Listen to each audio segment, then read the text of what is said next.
Assalamualaikum warahmatullahi wabarakatuh. Perkenalkan, nama saya Idris Effendi dengan nomor NIM 2001032014 dari kelas 1B D3 Teknik Listrik Program Studi D3 Teknik Listrik.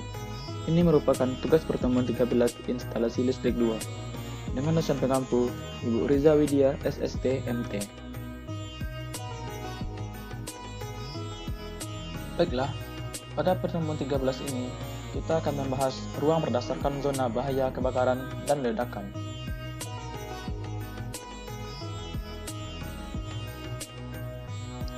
Yang pertama adalah ruang khusus. Ruang khusus adalah ruang dengan sifat dan keadaan tertentu, seperti ruang lembab, ruang berdebu, ruang dengan bahaya kebakaran dan ledakan, atau ruang yang memerlukan pengaturan lebih khusus untuk instalasinya. Yang kedua, instalasi khusus. Instalasi khusus adalah instalasi listrik dengan karakteristik tertentu, sehingga penyelenggaraannya memerlukan ketentuan tersendiri. Misalnya, yang pertama adalah instalasi derek, kedua instalasi lampu penerangan tanda dan bentuk, dan lain-lainnya.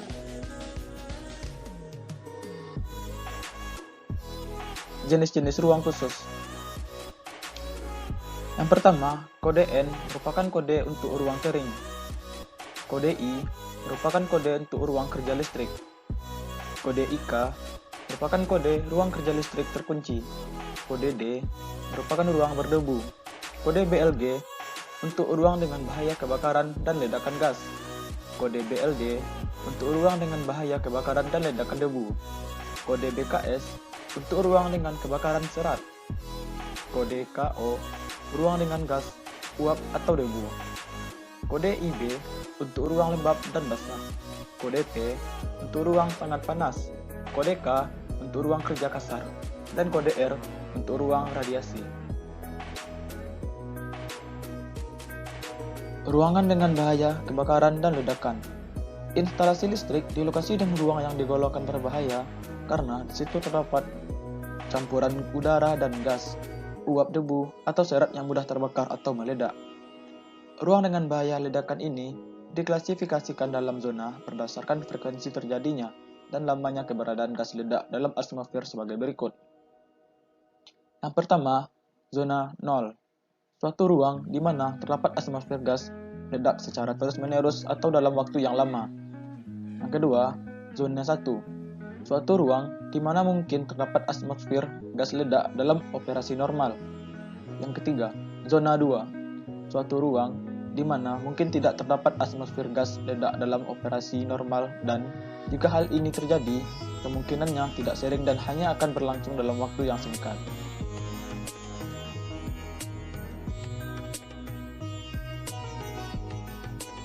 Untuk penggunaan perlengkapan listrik dalam ruang di mana terdapat gas ledak, perlu diketahui hal berikut. Yang pertama, klasifikasi ruang berbahaya. Yang kedua, suhu nyala gas atau uap yang terdapat di dalam ruang. Yang ketiga, selengkup perlengkapan yang sesuai dengan gas atau uap yang terdapat di dalam ruangan. Yang keempat, pengaruh eksternal dan suhu sekitar. Kabel fleksibel di dalam ruang berbahaya harus dipilih berdasarkan data yang berikut. Yang pertama, kabel fleksibel berselubung karet kuat yang biasa. Kedua, kabel fleksibel berselubung polikloroprene yang kuat biasa. Yang ketiga, kabel fleksibel berselubung karet kuat dan berat. Keempat, kabel berselubung polikloroprene kuat dan berat. Yang kelima, kabel berisolasi plastik ekivalen dengan kabel fleksibel berselubung karet kuat yang biasa. Perlengkapan listrik yang dipasang dalam ruang berbahaya harus mempunyai tanda pengenal sebagai berikut. Yang pertama, nama pabrikan atau merek. Kedua, identifikasi pabrikan. Ketiga, simbol EX. Simbol ini menandakan bahwa perlengkapan listrik tersebut dibuat dan diuji untuk kondisi atmosfer gas ledak atau tergabung pada aparat yang dimaksud. Keempat, tanda untuk setiap jenis proteksi. Untuk aparat dalam minyak, untuk selungkup bertekanan, untuk aparat berisi pasir, aparat untuk selungkup tahan api, untuk keamanan ditingkatkan, untuk keamanan intrinsik kategori A, dan untuk keamanan intrinsik kategori B. Kelima, simbol untuk kelompok perlengkapan listrik. 6. Perlengkapan untuk kelompok 2, yang suhu permukaannya melebihi 450 derajat Celcius, mempunyai tanda suhu saja. 7. Jika perlu, nomor seri. 8. Jika telah mendapatkan sertifikasi pengujian, maka dicantumkan pada sertifikasi, sebaiknya dengan urutan berikut. Urutannya, yang pertama adalah tahun sertifikasi, kemudian diikuti dengan nomor seri sertifikasi tahun tersebut. Kelompok perlengkapan. Yang pertama, kelompok 1. Pada kelompok ini, perlengkapan untuk digunakan dalam penambahan gas metan. Harus diingat, pada kelompok 1, penggunaan perlengkapan listrik kelompok 1 tidak termasuk dalam kuil 2000. Kelompok 2, perlengkapan untuk digunakan dalam industri lainnya. Untuk penggunaan gas dalam kelompok 2, maka kelompok 2 terbagi menjadi 30. Kelompok 2 terbagi atas. Yang pertama, kelompok 2A. Pada kelompok ini, atmosfer yang mengandung aseton, amonia, etilen alkohol, bensin, metan, propan, dan gas atau uap dengan bahaya yang ekivalen. 2. Kelompok 2B. Atmosfer yang mengandung asetaldehid, etilen, dan gas atau uap dengan bahaya yang ekivalen. Kelompok 2C. Pada kelompok ini, atmosfer yang mengandung asetilen, hidrogen, dan gas atau uap dengan bahaya yang ekivalen. Perlu diingat, untuk mendapatkan daftar gas dan uap yang berbahaya, agar merujuk pada publikasi IEC 79-12.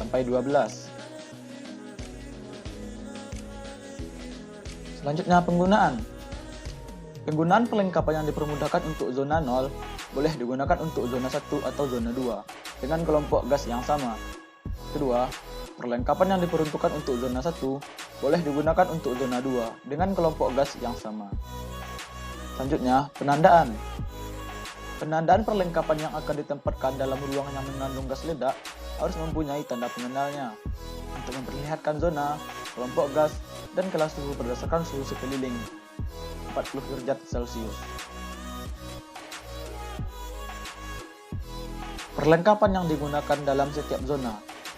1. Zona 0. Dalam ruang zona 0, hanya boleh digunakan perlengkapan listrik yang mempunyai tanda pengenal sebagai berikut.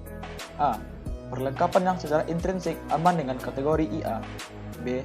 Perlengkapan lainnya yang khusus didesain untuk digunakan dalam zona 0. 2. Zona 1.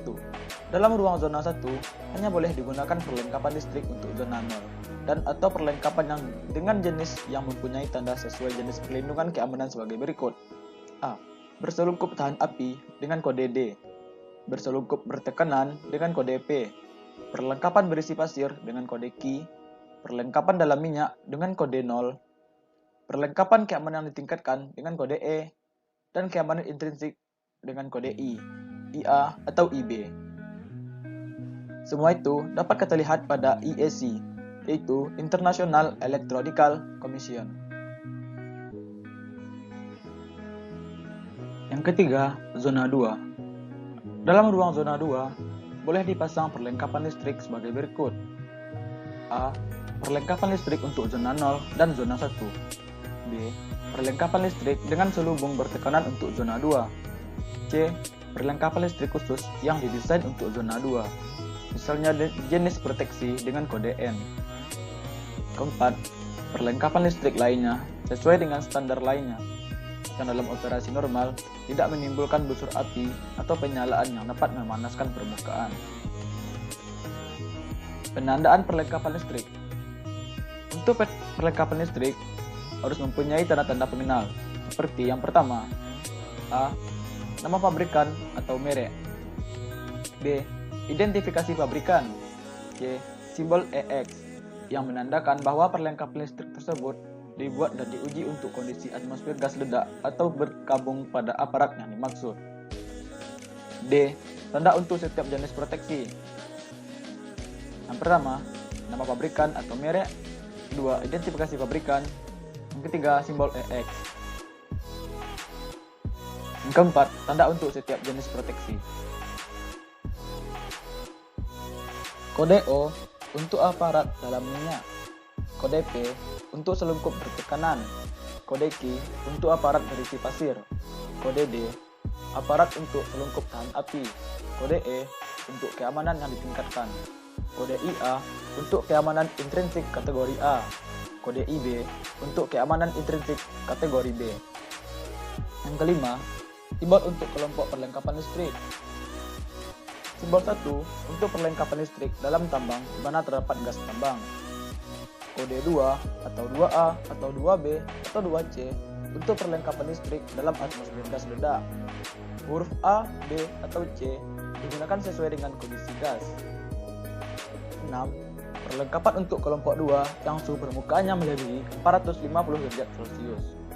7. Jika perlu, nomor seri, tetapi tidak untuk perlengkapan sambungan dan perlengkapan yang kecil. 8. Jika telah mendapatkan sertifikasi pengujian, maka dicantumkan tanda sertifikasi, sebaiknya dengan urutan sebagai berikut.